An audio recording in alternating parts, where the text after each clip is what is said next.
National academy of science ನಡೆಸಿದ ಅಧ್ಯಯನದಲ್ಲಿ ಇನ್ನೊಂದು ಆತಂಕಕಾರಿ ವಿಚಾರವೂ ಬಯಲಾಗಿದೆ.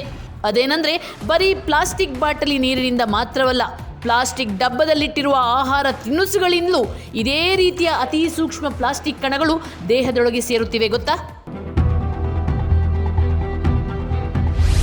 ಸರ್ವಾಂಗವನ್ನು ಸೇರುತ್ತೆ ಪ್ಲಾಸ್ಟಿಕ್ ಕಣಗಳು. ಹೊಸ ನೀರಿನ ಬಾಟಲ್ ಖರೀದಿಸಿದಾಗ ಅದು ಪಾರದರ್ಶಕವಾಗಿ ಕಾಣುತ್ತೆ. ಯಾವುದೇ ಬಣ್ಣ ಮಿಶ್ರಣವೂ ಕೂಡ ಇರೋದಿಲ್ಲ. ಹೀಗಾಗಿ ಕಸ ಕಡ್ಡಿ ಇಲ್ಲದ ಶುದ್ಧವಾದ ನೀರು, ಲವಣ ಮಿಶ್ರಿತ ನೀರು ಎಂದು ನಾವೆಲ್ಲ ಖುಷಿಯಾಗಿ ಕುಡಿತೀವಿ. ಆದರೆ ಅದರಲ್ಲಿ ಪ್ಲಾಸ್ಟಿಕ್ ತುಣುಕುಗಳು ಕಣ್ಣಿಗೆ ಕಾಣದಷ್ಟು ಸಣ್ಣ ಗಾತ್ರದಲ್ಲಿ ಇರ್ತವೆ. ಇದನ್ನು ನ್ಯಾನೋ ಪ್ಲಾಸ್ಟಿಕ್ ಎನ್ನಲಾಗುತ್ತೆ. ಇವುಗಳ ಗಾತ್ರ 1 ಮೈಕ್ರೋಮೀಟರ್ಗಳಿಗಿಂತಲೂ ಸಣ್ಣದಿರುತ್ತೆ. ಇದನ್ನು ಇನ್ನೂ ಈಸಿಯಾಗಿ ವಿವರಿಸಬೇಕಂದ್ರೆ ನಮ್ಮ ಒಂದು ತಲೆ ಕೂದಲಿಗಿಂತಲೂ 17 ಪಟ್ಟು ಕಡಿಮೆ ಗಾತ್ರದಲ್ಲಿ ಇರುತ್ತದೆ. ಹಾಗಾಗಿ ಇವು ನಮ್ಮ ಬರಿಗಣ್ಣಿಗೆ ಕಾಣಿಸೋದೇ ಇಲ್ಲ.